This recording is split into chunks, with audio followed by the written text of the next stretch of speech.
Hi குட்டீஸ், என்னடா புதுசாக ஒரு அண்ணன் வந்து கதை சொல்கிறாங்கன்னு நினைக்கிறீங்களா?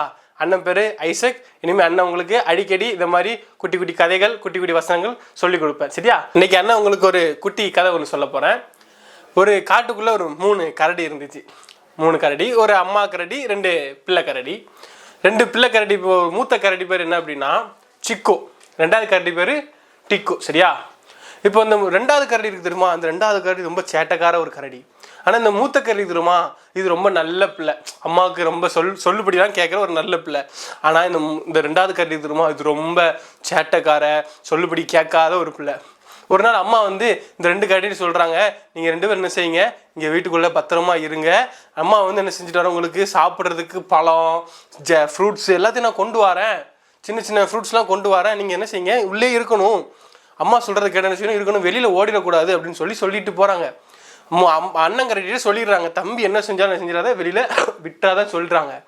ஆனால் இந்த தம்பி கரடி இருக்கான் தெரியுமா, இவன் மெதுவாக அண்ணங்கிட்ட வந்து ஐயோ இப்போ உள்ளே இருந்தால் ரொம்ப போர் அடிக்குதே, வெளியில் போய் விளையாடலாமே அப்படின்னு சொல்லிட்டு மெதுவாக அண்ணங்கிட்ட போகிறான். போய் அண்ணன் நான் போய் வெளியில் போய் கொஞ்சம் விளாண்டுட்டு வரவானே அப்படின்னு கேட்குறான். உடனே அண்ணங்கிற சொல்கிறான், டேய் அம்மா இப்போ தான் சொல்லிட்டு போயிருக்காங்க, வெளியில் என்ன செய்யக்கூடாது, போகக்கூடாது, ஒழுங்காக வீட்டுக்குள்ளே என்ன செய், உக்காந்துரு அப்படின்னு சொல்கிறான்.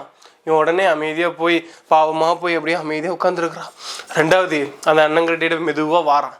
வந்து அண்ணன் ஒரே ஒரு தடவைண்ணே, அண்ணன் இந்த பக்கத்தில் போயிட்டு வந்துடுவேண்ணே அப்படின்னா. டேய் அண்ணன் சொன்னால் கேட்க மாட்டியா, போய் உக்காரா அப்படின்னு சொன்ன உடனே அமைதியாக போய் உட்காந்துக்கிட்டார் தம்பி கரடி.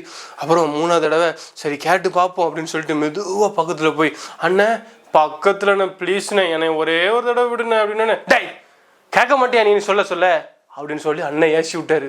அப்படியே தம்பி அழுதுகிட்டே போய் உட்காந்து ரொம்ப நேரம் அழுதுகிட்டே இருக்கிறாரு. அதுக்கப்புறவு ஒரு சின்ன வண்ணத்து பூச்சி அந்த ஓரமாக பறந்து போயிட்டு இருந்துச்சு. அதை பார்த்தோன்னே தம்பி ஓடியே போய் அண்ணனே அந்த வண்ணத்து பூச்சி கூட தான் நான் விளாடுவேன், இங்கே தான் விளாடுவேண்ணே, ப்ளீஸ்ண்ணே ஒரே தடவை விடுனே. அப்புறம் அண்ணன் கரடி தம்பி இவ்வளோ நேரம் கேட்குறானே, ரொம்ப பாவமாக கேட்குறான், சரி ஒரு தடவை விடுவோம் அப்படின்னு சொல்லி ஒரு தடவை சரி பக்கத்தில் தானே ரொம்ப தூரம் போயிடக்கூடாது, அந்த வண்ணத்து பூச்சி கூட விளாண்டுட்டு சீக்கிரம் வந்துன்னு சொல்லி அண்ணன் கரடி விட்டுட்டாரு. இப்போ தம்பி கரடி வண்ணத்து பூச்சி பிடிக்கிறேன்னு சொல்லிட்டு போறாரு. வண்ணத்து பூச்சி பறந்து போய்கிட்டு இருக்குது. தம்பியும் பார்க்காம ஓடிக்கிட்டே போறாரு. ஒரு கடத்துக்கு மேலே வண்ணத்து பூச்சி வானத்தை நோக்கி என்ன செஞ்சிச்சு, பறந்து போயிடுச்சு.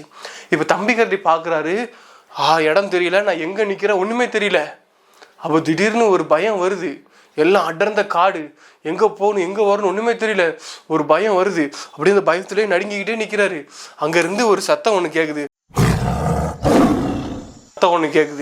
அந்த சத்தம் கேட்கும்போது பின்னாடி திரும்பி பார்க்குறாரு, ஒரு சிறுத்தை ஒன்று நிற்கிது. இந்த சிறுத்தையை பார்த்த உடனே தம்பிக்கு பயம், செம்ம பயம். உடனே பயத்தில் அண்ணா என்னை காப்பாத்துன்னு கத்துன உடனே தம்பி சத்தத்தை கேட்ட உடனே அண்ணன் அந்த சத்தத்தை நோக்கி ஓடிக்கிட்டே இருக்கிறான். போய் பார்க்குறான், சிறுத்தைக்கு முன்னாடி தம்பி நின்றுட்டு இருக்கிறான். சிறுத்தை தம்பி மேலே பாய பார்க்குது. ஓடி போய் தம்பியை கட்டி பிடிச்சிக்கிறான். 2 பேர் இப்போ மாட்டிக்கிட்டாங்க. சிங்கத்துக்கு ஒரே வேட்டையில் 2 எறை, 2 பேரும் மாட்டிக்கிட்டாங்க. சிங்கம் அந்த சிறுத்தை வந்து பிடிக்கிறதுக்கு வருது. வரும்போது 2 பேரும் கத்துறாங்க, அம்மா எங்களை காப்பாத்துங்கன்னு கத்தும்போது அம்மா அப்பந்தான் வீட்டுக்கு அந்த பழங்கள் எல்லாத்தையும் கொண்டு வரும்போது சத்தம் கேட்குது. பசங்க 2 பேரும் ஆபத்தில் இருக்கிற சத்தம் கேட்குது. இந்த அம்மா ஓடியே போகிறாங்க, அந்த இடத்த பார்க்க போகிறாங்க. பசங்க 2 பேரும் ஆபத்தில் கட்டி பிடிச்சிட்டு இருக்கிறாங்க. சிறுத்தை அப்படியே பக்கத்தில் நெருங்கி வருது. இவங்க 2 பேரும் கண்ணை மூடிக்கிட்டு அம்மா காப்பாத்துங்கம்மான்னு கத்துறாங்க. அப்போ அந்த அம்மா உணர்தரமாக செஞ்சாங்க, ஓடியே வந்து அந்த சிறுத்தையோடைய அந்த பல்லை பிடிச்சி அப்படியே ஒரு பல்ட்டி அடிக்குதாங்க. பல்ட்டி அடித்த உடனே அந்த சிறுத்தை அந்த அம்மா கரடியோட மேலே எப்படி நிற்கிது. அம்மா கரடி கீழே அப்படி படுத்துருக்காங்க. போய் பக்கத்தில் போய் பார்க்குறாங்க. அம்மா கரடி சிறுத்தை என்ன செஞ்சிட்டாங்க, பல்லை உடச்சி அந்த சிறுத்தை மறுபடியும் ஒரு குத்தி கொண்டுட்டாங்க. கொண்டுட்டு அந்த அம்மாவும் கீழே சரிஞ்சு படுத்துருக்குறோடனே இந்த 2 பிள்ளைங்களும் ஓடியே போய் பார்க்குறாங்க, சிறுத்தையை பார்க்குறாங்க. சிறுத்தை என்னாச்சு, செத்து போச்சு. பக்கத்தில் இந்த அம்மாவை பார்க்குறாங்க. இந்த அம்மாவுடைய கழுத்தில் இந்த சிறுத்தை என்ன செஞ்சிருச்சு, கடிச்சு வச்சிருச்சு. பார்த்த உடனே இந்த 2 பசங்களுக்கும் ஒரே அழுகை. 2 பசங்களும் ஒரே அழுகுறாங்க. ஐயோ அம்மா நீங்கள் சொன்னதை நாங்கள் கேட்டிருந்தா இப்படி உங்களுக்கு நிலமை வந்திருக்குமாம்மா, இப்போ எங்களால் நீங்கள் சாக போகிறீங்களாம்மா அப்படின்னு சொல்கிறாங்க. இப்போ இந்த சின்ன பையன் ரொம்ப அழுகுறான், அம்மா நான் தாம்மா இதுக்கெல்லாம் காரணம், நீங்கள் சொல்கிறத அப்போமே நான் கேட்டிருக்கலாமேம்மா, நான் வந்ததுனால தானம்மா நீங்கள் சாக போகிறீங்க அப்படின்னு சொன்னாங்க. அப்போ தான் நம்ம சொன்னாங்க, நான் சொல்கிறத நீங்கள் ஒழுங்காக கேட்டு நீங்கள் வீட்டில் இருந்திருந்தீங்கன்னா இன்றைக்கி நான் உங்கள் கூட இருந்திருப்போம்ல, இப்போ நான் உங்கள் கூட இல்லாமல் நான் செத்து போகிறதுக்கு காரணம் உங்களுடைய கீழ்ப்படியாமல் நீங்கள் கேட்காம இருந்தனால தான் அப்படின்னு சொல்லி இந்த அம்மா கரடி அழுதுகிட்டே அப்படி கண்ணை மூடி செத்து போச்சு. இதே மாதிரி தான் சில்ட்ரன்ஸ், நம்ம ஏசப்பா அப்படி தான் நம்ம செஞ்ச ஒரு சின்ன சின்ன தப்புக்காக நம்ம ஏசப்பா என்ன செய்கிறாங்க தெரியுமா? நமக்காக சிலுவையில் அடிக்கப்பட்டாங்க, ரத்தம் சிந்தினாங்க, காயப்பட்டாங்க, முள்முடியை சுமந்தாங்க. இந்த மாதிரி நிறைய நேரத்தில் நம்ம செஞ்ச தவறுக்காக நமக்கு வர வேண்டிய தண்டனைக்கு பதிலாக ஏசப்பா என்ன செஞ்சாங்க? தண்டனை ஏற்றுக்கிட்டாங்க.